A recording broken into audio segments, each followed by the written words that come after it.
we'll post it in the press page. I can do that. Is someone ready to reboot? I'll slide that in Facebook. Do I need to refresh? Yeah, probably. Wait, does chat need to refresh?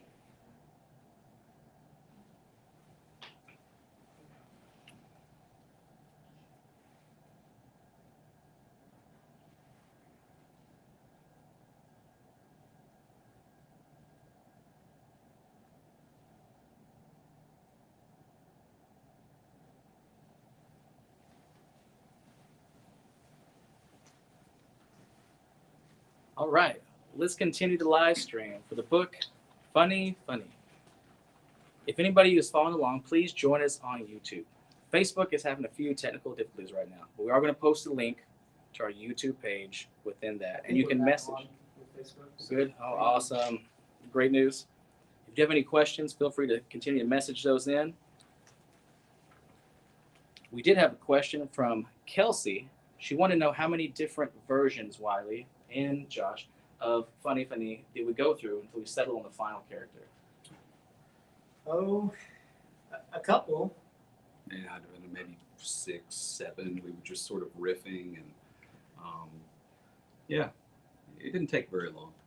Some of it was when we first started, the book, we kind of knew the story, but then, as over time, the glossary grew, the animals that appeared on the page grew. So, in the end book right now, there's 75 different animals, and they're all zoo animals and different kinds of pets. And some of them are stuffed animals, which we call loveys in the book. And so we started out with a little more complex in the early stages of the concept of drawing funny. And then it just became, because the book is a large children's book, that we kind of agreed on a style, Josh and I together, that was a little more simpler. So that's kind of how it went through. So like Josh said, I think 5 or 6 different versions. As far as the look of her and kind of her face, that kind of stayed consistent through all the different versions. So awesome. I just want to remind everybody, it looks like we're still having some technical issues on Facebook. Just follow us on YouTube, on the Culture and Humanities YouTube page. Thank you. Wiley, one of the more interesting, unique parts of this book is the extensive glossary in the back. It's packed with newly translated Chickasaw names for every animal within the book. How did this idea for this develop? Well, the glossary was a way to organize the Chickasaw language and also have a way where you could reference back and see the pronunciation. And then as Josh and I got deeper into it, I knew that I really wanted to talk about the different animals that relate to Chickasaw history and culture, like Chickasaw clan animals and animals like the horse or the turtle, and how those animals relate to Chickasaw people and our history and our culture. And then it just kind of blossomed from there, and there ended up doing lots of research on all kinds of different zoo animals, hippos and tigers. And so Josh and the Chickasaw Language Committee worked on translating a bunch of animals that had never been translated into Chickasaw before and don't appear in any of our Chickasaw dictionaries. That's excellent. We have another question here from Kelsey that you sent in. She wanted to know, did you use your daughter as an audience to kind of bounce ideas off of and to test while you were creating this book? Well, both my son, Evan, and Layla, yes, they get subjected to lots of early testing with the early version of the manuscript, and they got to see some of the early drawings. And so I think the interesting thing is that I've been working on this book for almost 5 years. So I think Layla and Evan almost didn't think it was ever going to come out. So thanks, Wiley. Let's head back to Josh for a few more questions. Josh, there's a ton of Chickasaw language used throughout this book. Do you have a favorite Chickasaw word or name within the book? Oh, I don't know. There's so many good ones that I could talk about. It's sort of hard to pick one. There's one word. The word for swan is olkuk. Olkuk. And this is actually not a newly translated term. It's an old word that we were able to recover through archival resources. We discovered a word list of Chickasaw items from the late 18th century. And so we presented olkuk to the language committee, and they agreed that this could be, we could sort of reintroduce this word for swan. In other cases, the word for monkey, for example, is hatak shawi, which means like a raccoon person, which I think is really interesting. So in the case of howler monkeys, we had to explain to the committee members what's a howler monkey and what do they do. So they ended up landing on hatak shawi tasali, which means the raccoon person who screams. So it makes sense. That's awesome. And this is going to be an amazing resource for everyone who has this book, and just another addition to the Chickasaw language. Really appreciate that. And another interesting fact about this book is that you included some pretty amazing Easter eggs hidden throughout the illustrations for Fani. How did you guys come up with that? And can you tell us maybe what some of them might be? Yeah, with a project like this, I'm an adult, but I have the attention span of a child. So I needed to include something that I found interesting. So, I mean, some of the Easter eggs, like this illustration here that includes a scene from Planet of the Apes. I seriously doubt many of our kids have seen Planet of the Apes, but it was one of my favorite movies as a kid. There's other sort of pop cultural references to, like, I don't know, SpongeBob, for example. You may see his house somewhere. And some of it was just fun stuff, like why not put a llama in sunglasses and a hat? Why not have a scuba diving prairie dog? It's fun. It's awesome. I'm sure the kids will enjoy it as well. I have one final question for you, Josh. It's a very difficult one. I'm going to ask Wiley this too. What is your favorite animal within the book? I have to go back to my childhood favorite, which is the okapi. I thought it was such an interesting sort of mashup of different animals, and so in the language, it actually means something like the horse with striped thighs. Pick him up, Josh. Yeah, if you see an okapi, you can see he's roughly horse-like, and then of course he's got stripes on his thighs. That is the old copy that Yeah. is the inspiration appears in the book. Yeah. So Yeah. there is a narwhal that appears in the book. Unicorn of the sea. There is the lemur, which is my son Evan's favorite. Everybody loves a lemur. My favorite animal as a child and going to zoos is the penguin. So I really love. Remember seeing them swim around, and so I really like the penguin. So in the book, there is a scene with penguins where Fani, our character of the book, is with some penguins, and Fani is eating sushi, which is Fani's favorite dish, but which is also my daughter Layla's favorite dish. So that's the silly things that you get to do and incorporate into the book.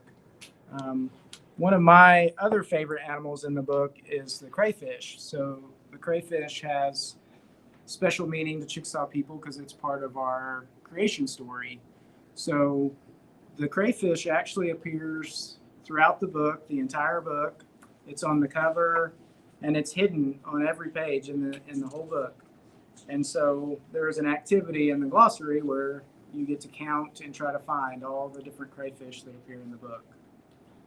Thank you so much, Wiley. We have a question for Josh from Kicker. He wants to know what part of this children's book leads itself to helping with language acquisition. We know that this book is a fantastic resource for Chickasaw language, and it also incorporates a lot of Chickasaw history and culture.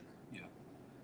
To me, sort of as a language professional, the critical element to getting kids involved with Chickasaw language or any language is to just make it compelling and interesting for a kid.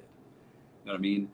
It's not that they're just going to be working through a word list or something, but they have interesting, colorful illustrations. They have a great story. and why not learn, some language along the way? And this is an approach that we've taken really for any of our products that we've created for youth in general. That's excellent. Thank you so much, Josh. And thank you both for answering these initial questions today. We're going to head into our extra time portion of the live stream to continue with some live book signing and see what additional questions our fans have sent in for us today. And remember, if you follow along on YouTube, you can still hop on the Facebook and send us a message. We'll be happy to get that and answer that for you guys.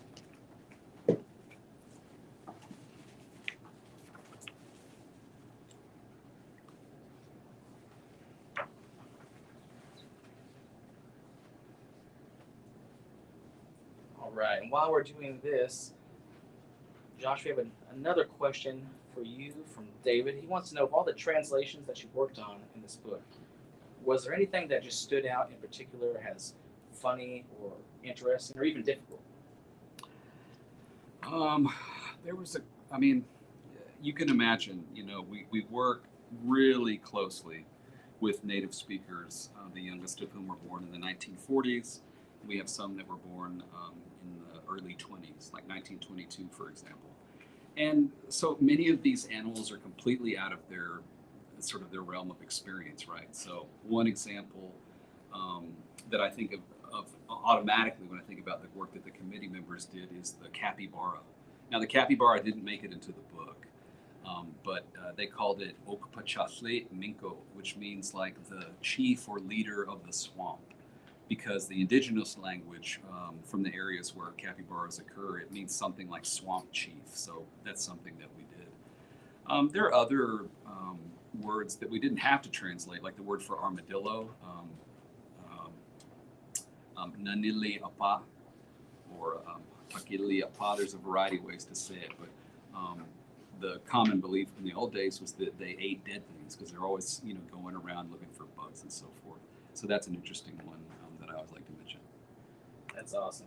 We really appreciate that. I'm sure this is going to be a great experience for a lot of people who haven't had that first-hand touch with Chickasaw language before. So we appreciate you guys working on that. And just want to remind anybody, too, that's following along, if you're watching with your class or you're watching with your parents, feel free to let us know. We can give you guys a shout-out. If you want to grab a signed copy, let us know, too. You can message us on Facebook. I know the stream's maybe not going through there. If you're watching on YouTube, you can still message us on Facebook. We can get that taken down and get you a signed copy. Let's go to Wiley for another question. Wiley, Stacy wants to know, what ages would you recommend this book for? Obviously, the language contained within the book it's an excellent resource for all ages. It's a great addition for any parents trying to help their young children learn some Chickasaw language. I think the target is really 3rd grade, 4th grade, and 5th grade. I think the picture book portion, can read to any age, but with all the extra element of the glossary and the animal facts, I think a little bit older elementary age is appropriate. Perfect. Good question. All right. And Wiley, how long did this process take creating this book? Was it something you were working on constantly, or something that just kind of happened to fall into place one day? Well, children's books actually do take a while. This particular one was almost 5 years from the start, and we kind of, within the first year or so, had a draft of the initial story, and then really the last part, the bulk of the work was the glossary work. So the last 2 years have been focused on the glossary, all the research, not only on the for the animals that relate to Chickasaw history and culture, but I also had to learn and study about all different kinds of zoo animals. So researching about hippos and okapis and narwhals and, lots of research on trying to find fun and interesting facts that kids are going to enjoy and remember, that, maybe you're not so much science heavy, but, fun and interesting facts about how animals live, how you call different, there's a lot of facts that I think are fun as far as what you call groups of different types of animals, what you call, a male of an animal, or a female, or a youth. Like all different animals call their young a different name. So That's awesome. I want to give Jennifer Jesse a shout out. She mentioned that the river otter in the book was definitely her favorite. So kudos to her. Who doesn't love an otter? And Wiley, we have another question to you from Kicker. They want to know, how does developing this children's book, and really any children's book, kind of help with the goal or the mission of Chickasaw Press?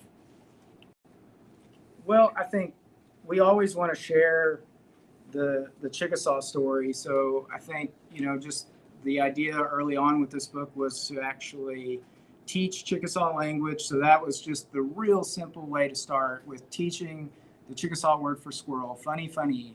It's a fun play on words. Most people will not forget how to say squirrel in Chickasaw. And then it just kind of, expanded from that point. There's lots of a few clan animals, Chickasaw clans, and so then I focused on those. But then from that point, it was talking about the turtle and how Chickasaws use turtle shells to make shell shakers, or about the Chickasaw horse and how the horse was important to Chickasaw people. And so I think that was the important part, is our people, the Chickasaw people's connection to animals. So. Awesome. And then for both of you, we'll start with Wiley and move to Josh. Both of you are parents yourself. So how would you say that your parenting experience and background helped to shape this book and the art within? Well, children's books are always just near and dear. Reading books, sharing stories with my children is just a big part of our life. But then my family, we have a love for animals. I grew up raising horses. We've always had dogs and cats and reptiles in our house, and pets are an important part of our life. So I think that's the inspiration. And then, you take the story, which is fun, and it was just real easy to pull things from personalities of my children and things that we love, actual lovies that my kids love, and put them in the book. And it just makes it for a fun experience when you can take your personal life and put it into a book. So this book's really near and dear to my heart.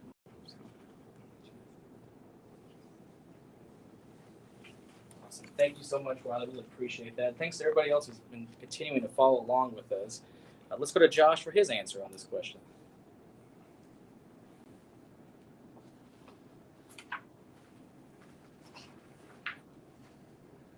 So, Josh, I can reiterate. Yeah, go ahead. I was going to say, just kind of how was your experience, your background being a parent? How's it kind of help shape the artwork within, and just kind of the way you approach a project like this? Well, in this case, because it's so language heavy, in our family, it's a no-brainer, right? Like, the boys were all brought up with a lot of Chickasaw in their day-to-day life. My youngest son, who's now 16, is actually quite a proficient speaker, and he and I can communicate all day long without any English at all. So when I think about the positive role that language has played in the lives of my own family, why wouldn't I want to participate in a project like this that brings language into the homes of Chickasaws worldwide? And if we do it in a compelling and interesting way that kids love, and some stuff in there that the adults can enjoy too, why not? That's excellent. And I'd be remiss if I didn't actually mention the rest of Josh. Josh did recently get a very nice degree completed in his honorary title. That's the right way to call that, Lokosh. And can you explain about that, what that is? Oh, yeah. So I my name is Lokosh in the language. I was named by a fluent speaker a dozen years or so ago. It means gourd, like a water gourd. And this is something that's really significant for us, especially those of us that work in language. Like, when we're given a name by an elder, it's sort of critical that we use it. So it's like a use it or lose it kind of thing. So as I began to work on additional projects with Wiley and the press, I started including my Chickasaw name in my author name, one that appears on the book. So the speakers will refer to me by Lokosh. Other people that know me will call me Josh, but whatever the case may be. And then I did get a PhD. I graduated in December of 21 after 10 years. Ooh. So, but you don't have to call me doctor. It's fine. It's okay. Hey, I want to make sure we acknowledge that. That's a huge deal, and we really appreciate you here being us today and for helping with all the language work that you and your team continue to do. and for all the partnership with you and Chickasaw Press. We're going to keep on checking if there's any more questions that are coming in. And again, if anybody's here following along and you're interested in purchasing the book, let us know. You can find us at chickasawpress.com. Wiley, we have one other question I see here for you. Looks like from James. They want to know, can we anticipate any follow-up adventures with Fani in the future? I don't know yet, but you know, I always really like the idea of incorporating Chickasaw clan animals into children's books. So there could be a sequel or at least a similar animal story in the future. So I think I really enjoyed working on this book and put a lot of myself into it. So I think there's opportunity to expand and do something different, teach. Maybe it's not animals. Maybe we focus on a fun way to teach Chickasaw numbers to children or colors. So I think there's other themes where we can still apply using animals to tell those stories, but teach something in the Chickasaw language in a unique and fun way. Absolutely. And I want to give a shout out. Looks like we have several people following us along. Brandon is following along. Our good friend Bill out of Tupelo, Mississippi. Hello, Mississippi. Thank you for tuning in. We appreciate you guys coming from all over. And we had a question from Jill McDonald. She wanted to know the best place to purchase this book. And obviously, we're biased. We're going to say visit us at chickasawpress.com. You can order that. We'll get it shipped out to you online. Or if you'd rather come in person, you can come to 1020 North Mississippi Avenue in Ada. And that's the Chickasaw Press bookstore location. We're just down the road. We're open 8 to 5, Monday through Friday. All right. Corey King wants to know if we can hear a sample of the book. Can we read maybe a Sure. page or two? Does Corey have a favorite animal? Ooh. Corey, if you do, let us know. Send it in, my man.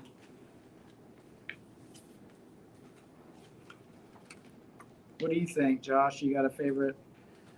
I kind of like this spread with the eel on 25 and 26. That's kind of fun.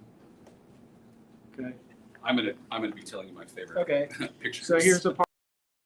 Fani goes on a fun adventure. She wants to be friends with all these different types of animals. So she imagines herself doing silly things with animals. So this is where she's imagining herself petting an electric eel. So it says she cleans up and slowly thinks it's no big deal and daydreams about petting an electric eel. It's time to go and leave the mess behind. Off to the zoo, so many animals to find. Fani leaps with her little brother behind. He wants to be like sister, and she doesn't mind. She has her best lovey, a stuffed leopard seal. She's ready to go. Mama's behind the wheel. They finally arrive. Woohoo, it's the zoo. She sees giant pandas dining on bamboo. So there's just a little taste of the story, the picture book part of the book. But if there's somebody has an animal, we could read something from the glossary as well. That's awesome. Looks like Trey from Tishomingo had a question from his class. They wanted to know who did the voiceovers for the trailer. They really loved it. So that's a big shout out to our video production team. That's another awesome trailer in the books. Well, it just kind of made sense. We early on, since Fani was based on Layla, we actually brought Layla in, my 9-year-old daughter, and she did the voiceover work for the book trailer. And then the other voice, you can just kind of ignore it, but the other voice is my voice. So, but the star of the trailer is Layla and her voiceover work. So she did an excellent job doing the voiceover and pronouncing the Chickasaw words. So awesome. And we have another shout out for Wiley, saying great interview for Mr. Gage. And he also wanted to give a shout out to your turtle. Oh, the turtle. Yes, we have a pet turtle at home. His name is Sheldon, the turtle. So it's very appropriate. Yes. Josh, we have a question for you too. Yeah.